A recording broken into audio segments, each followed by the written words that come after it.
In this video, we'll show you how to replace the Hex Anchor Stud and Hex Cap in a Racken Rest II. This is the setup you'll need to get started. 2 5mm Allen keys is more useful than one. The instructions, a hammer protected by tape and some Loctite. The first thing we're going to do is remove the medial tube from the Racken Rest. Simply undo the 2 pivot points. This is where you may need the second Allen key, but not all of them do. Make sure you keep the 2 nylon washers. Step 2 will remove the double swivel mount and the U-bracket.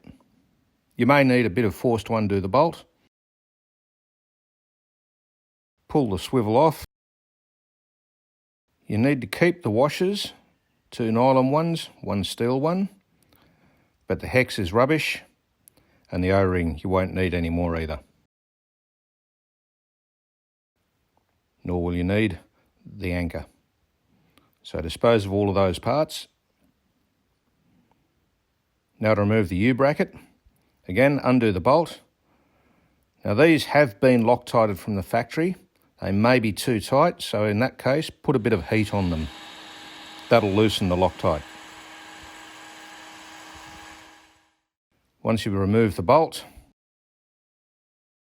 pop this off. Keep the washers, the 2 nylon ones and the steel one. But you can remove the hex cap, the hex anchor, and again, the O-ring. You don't need those. Turn the base over, take the new hex anchor, and if necessary, tap it in until it's in place. Now we're going to do a test fit first. We're going to take our hex cap and slot it over. Some will go on nice and easy like this one, but if it needs to be tapped on with a bit of force, again, use your hammer and just tap it on.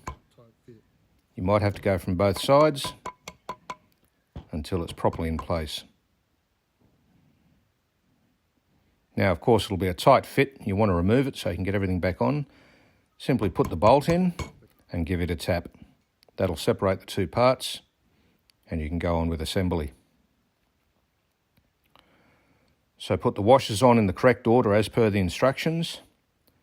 Put the swivel in place with the other nylon washer on top, and then the hex cap. The hex cap should just slot into place. Again, it may need a tap. It should be below the line of the swivel, like so. Put a bit of Loctite on the bolt and do it up. Now when it comes to the tension, do it up tight enough that there is resistance to movement. It's not loose, but it's not too stiff. Flip the assembly over and assemble the U-bracket in the same way. Do a test fit, we won't show you this time. Make sure it works. And again, once you've got everything in place, the hex cap should sit just below the line of the swivel, like so.